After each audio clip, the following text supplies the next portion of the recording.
नमस्कार दोस्तों, मैं राजकुमार मौर्य प्रखर इंडिया यूट्यूब मंच पे आपका स्वागत है। जैसे जैसे लोकसभा का चुनाव नज़दीक आता जा रहा है, वैसे वैसे राजनीतिक दलों ने अपने अपने प्रत्याशियों के नाम का ऐलान करना शुरू कर दिया है।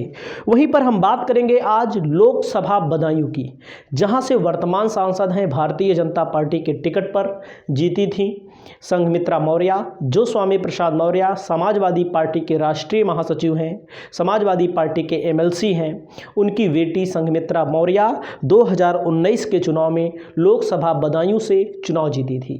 2014 में चुनाव जीते थे धर्मेंद्र यादव, जो आपको दिख रहे हैं, अखिलेश यादव के चचेरे भाई हैं।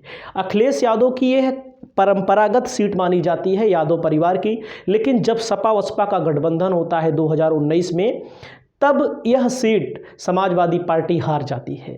और मैं आपको इसका पूरा आंकड़ा मैं दिखाने जा रहा हूं। आपकी क्या राय है, आप अपनी राय कमेंट बॉक्स में ज़रूर दर्ज करिएगा। और मैं बता दूं, 100% यह संभावना है कि सपा भारतीय जनता पार्टी की ओर से कोई नया कैंडिडेट उतरेगा। बदायूं से संघमित्रा मौर्य को भारतीय जनता पार्टी टिकट नहीं देगी, और टिकट देगी भी तो किसको देगी उसको हम आपको आगे बताएंगे। लेकिन ये चीज़ ये जान लीजिए, बदायूं से लोकसभा टिकट बदायूं से नहीं मिलेगा, क्योंकि इनके पिताजी स्वामी प्रसाद मौर्य अखिलेश के खासम खास हैं। वर्तमान में भले भाजपा की सांसद हैं, लेकिन देर सवेर समाजवादी पार्टी जल्द से जल्द ये भी ज्वाइन कर लेंगी, क्योंकि इनको भी टिकट भारतीय जनता पार्टी से नहीं मिलना है। तो मैं आपका पूरा का पूरा हिसाब किताब दिखाने जा रहा हूं। मैं आपको 2014 का आंकड़ा, उसका इतिहास बदायूं का, उसके बाद 2019 का, 2019 के बाद 22 में चुनाव हुआ उसका आंकड़ा, पूरा का पूरा मैं आंकड़ा दिखाऊंगा। ईमानदारी के साथ पूरा डाटा मैं रख रहा हूं। 2024 में बदायूं का आंकड़ा क्या कहेगा, आपके सामने पूरा आंकड़ा है। ध्यान दीजिएगा, 19 लाख से अधिक मतदाता हैं यहाँ पर, लगभग मान लीजिए 19 से 20 लाख यहाँ पर मतदाता हैं। मोदी लहर में भी, जब मोदी लहर 2014 में आई थी, यह सीट बच गई थी। 2014 में और 2009 में यहाँ पर धर्मेंद्र यादव सांसद चुने गए हैं। कहाँ से? बदायूं से। 2019 में संघमित्रा मौर्य सांसद बनी, बहुत कम मार्जिन से यहाँ पर चुनाव जीती। बदायूं का इतिहास करें तो यहाँ पर छोटे सरकार बड़े सरकार की प्रसिद्ध दरगाह की वजह से पूरी दुनिया में जाना जाता है। छोटे सरकार का दरगाह है, बड़े सरकार का दरगाह है। और इल्तुतमिश ने के शासनकाल में बदायूं 4 साल तक उसकी राजधानी भी रहा है। तो आप समझ सकते हैं, बदायूं में किला भी है। जॉर्ज स्मिथ के अनुसार बदायूं का नाम अहीर राजकुमार बुद्ध के नाम पर रखा गया है। ध्यान दीजिएगा, बदायूं की 5 विधानसभा सीटें हैं। अब आप समझ लीजिए, 2014 में चुनाव होता है, 2019 में चुनाव होता है। 2014 में भाजपा यहाँ नहीं जीत पाते, 19 में जीत लेती है।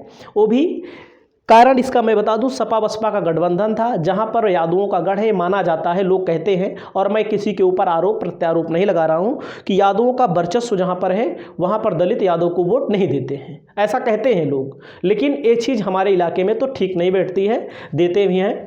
तो मैं आपको बता दूँ, यहाँ पर जो मामला है, यहाँ पर अब आप समझ सकते हैं, 5 विधानसभा सीटों में 3 पर सपा का जब कब्जा है, तो यहाँ से गुन्नौर बिसौली अनुसूचित जाति के लिए है, आरक्षित है।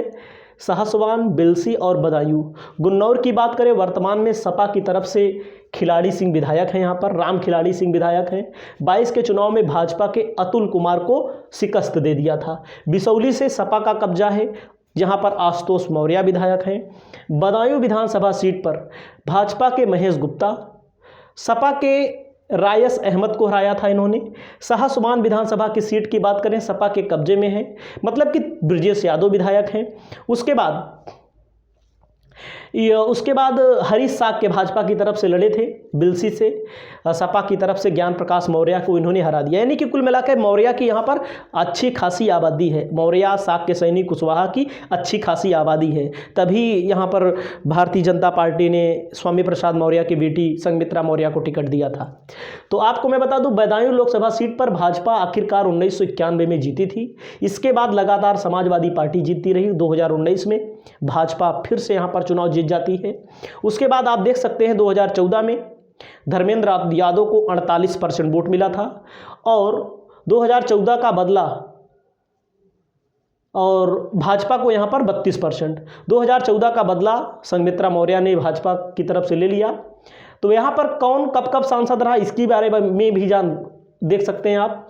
1952 में भारतीय राष्ट्रीय कांग्रेस बदन सिंह विजयी हुए, बदायूं के पहले सांसद बने। अगले साल जब चुनाव होता है 1962 पे जब चुनाव होता है, भारतीय जनसंघ यहाँ पर चुनाव जीता। 1971 में कांग्रेस ने फिर वापसी की, अगले चुनाव में अपनी सीट नहीं बचा पाई। 1977 में लोकदल यह सीट जीता।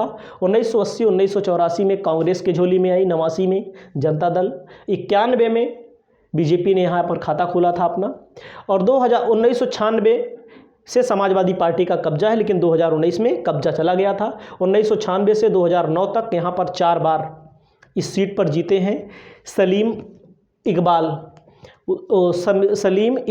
शेरवानी, और उसके बाद मुलायम सिंह यादव के भतीजे धर्मेंद्र यादव लगातार 2 बार यहाँ पर सांसद रहे।